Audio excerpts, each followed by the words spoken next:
Hey, good morning, Hope City. Eric here with another daily Devo for you guys. In our young adults ministry, we've been going through our series through First Peter called Standing on the Rock.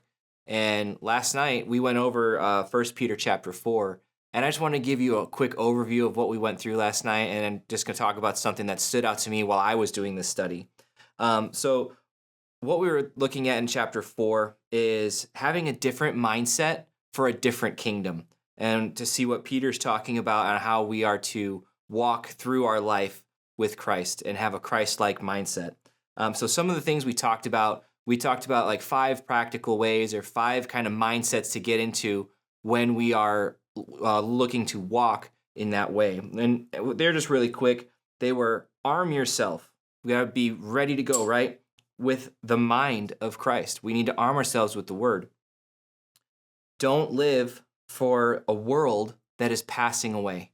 We can't be living for this world that's ending, because we need to be ready. We need to live ready was that next point. And it says, because the end is near. Peter's talking about the end is near, not in a way that to scare people, but to be on alert, be ready, because the end is coming. And then to expect trials. We need to expect trials. They are proof that we belong to Christ. To go through these things, God says that he will test us. He can't tempt us, but he will test us. We also talked about then that we need to commit our lives to a faithful creator. God is the faithful creator. God is the one who, when we're walking with him, he takes it that extra mile, and he's the one who really helps us through and does the work for us, even though we're really working hard. But one of the things in my study that I took away was the expecting trials. Is when we're walking through this, we're going to walk through trials, but in that, God is doing something within us. And where this comes from, I want to share with you guys. It comes from 1 Peter chapter 4. It's going to be verse 12 and 13. Dear friends, don't be surprised when the fiery ordeal comes among you to test you, as if something unusual were happening to you. Instead, rejoice as you share in the sufferings of Christ, so that you may also rejoice with great joy when his glory is revealed.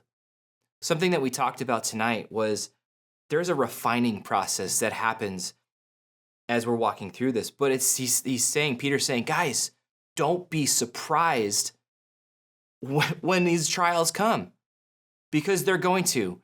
This Christian walk that we walk was never a promise to be all sunshine and rainbows, right? The walk that we go through, this is a hard thing. This is a real thing that we need Christ in our lives to help us get through.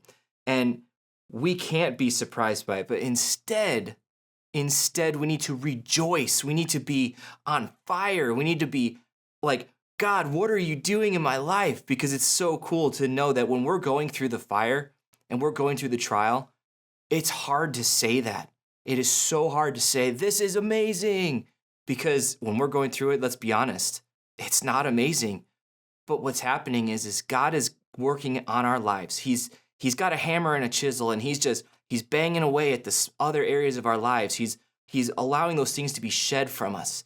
He's refining us, not to make us look like a better version of ourselves, but he wants to make us look like Jesus. He wants our light, the light that he's given us, to shine in this dark world. If you guys were here with us this last Sunday, Pastor Ray Dash was saying that the darkness is all around, and we're supposed to be the light that goes out and spreads the gospel to make disciples of all nations, right? How can they see the light in us if we look like the world? We need to be refined through the trials to be chiseled away so that our light can shine like Jesus. So that's something that we talked about last night at Young Adults. And guys, I really am so glad I got the opportunity to do this Devo with you guys. We'll see you next time.